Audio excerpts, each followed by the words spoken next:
Bapak selama ini sudah memperhatikan penggunaan bahan baku agar tidak banyak terbuang. Juga otomatis kan di pasir kan, bahan sing bagus bahasanya lah ya. Terus Bapak juga mencatat atau mengetahui bahan yang menjadi limbah atau sampah. enggak, mesti mencatat apa enggak kan? Yang menjadi limbah atau sampahnya itu sampai ya enggak lah, wong lah limbahnya langsung tak timbang nah bakal langsung dibuang. dibuang. Bentar ya. Loh, Oke Pak, ngertos pencatatan biaya produksi itu dapat membantu mengurangi kerugian dan meningkatkan keuntungan usaha. iya. Ini saya belum sedetail itu. Oh, Sekarang ini intinya manajemen keuangan dan bulan. Ini saya produksi ada tak belum istilahnya rinci sedetik itu saya produksi sekian dengan bahan baku sekian kilo dengan bahasanya keperluannya apa saja kan belum bisa rinci. Ini memang waktu masih terbatas lah. Nah, ini intinya awal-awal dulu ya pernah ini kan setelah ada kenaikan bahan baku nggak pernah gitu lagi. Nanti rokok apa ya?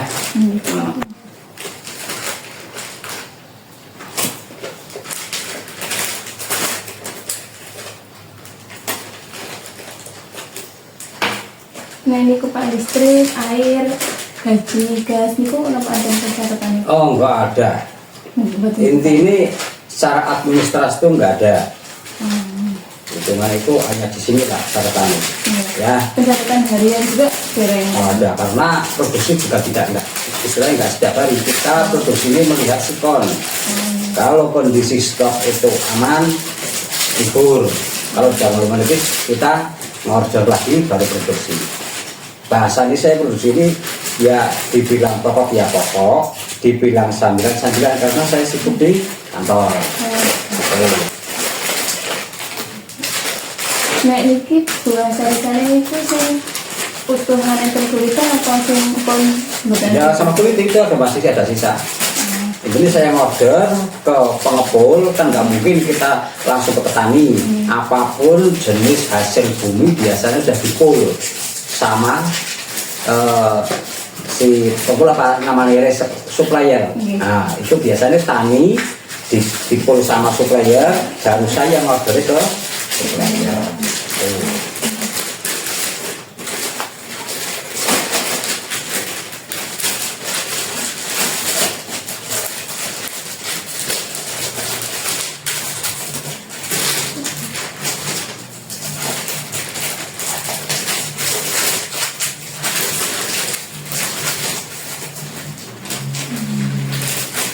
Bapak Samta melakukan upaya untuk mengurangi bahan yang terbuang saat produksi. Kalian memanfaatkan limbah agar lebih bernilai kan? Terasa limbah sarisan itu bisa diolah kembali.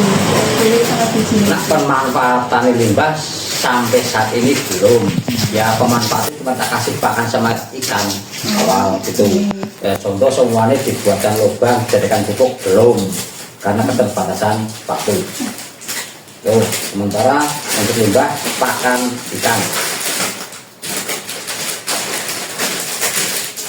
Nanti menurut Bapak penghematan bahan baku, pengurangan limbah dan penghematan biaya operasional itu dapat membantu mengurangi kerugian itu.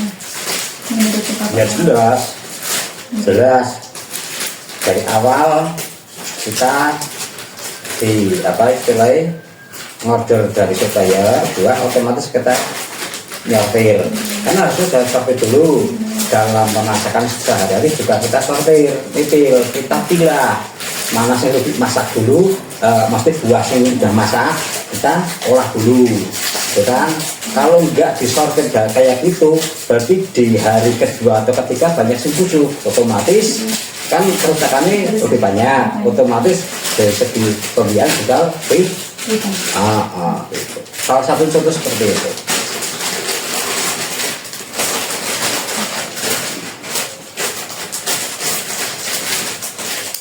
Nah, Bapak mencatat pemasukan dan pengeluaran itu gitu.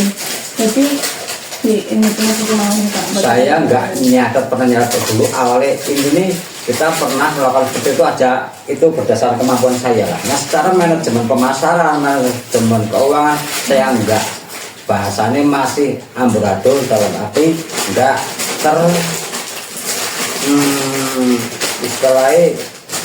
istilahnya enggak terasik lah katanya, ya kan? Tapi sebenarnya Bapak ngertos, tapi mungkin dengan waktunya gitu.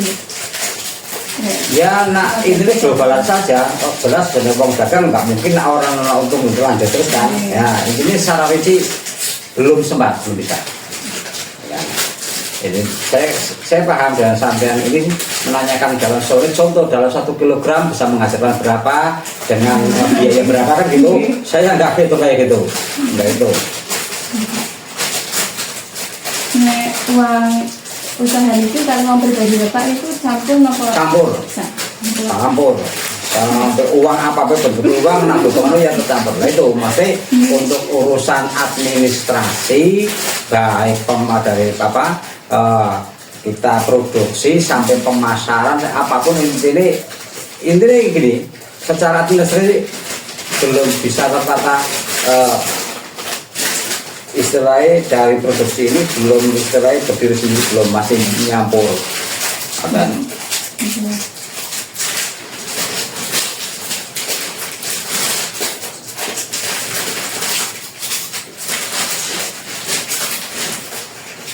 kalau kesulitan utama dalam mencatat keuangan itu waktu ini Bapak ini jelas waktu, dan iyalah satu waktu yang jelas memang untuk secara pembukuan administrasi memang kurang, itu butuh tenaga.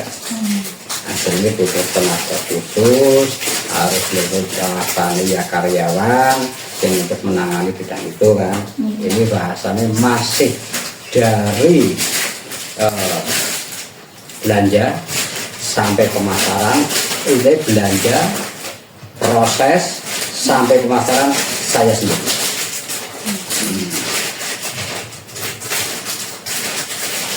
Nah, ini aku mau sih limbah ini kan Bapak langsung masuk ke kolam. Nah.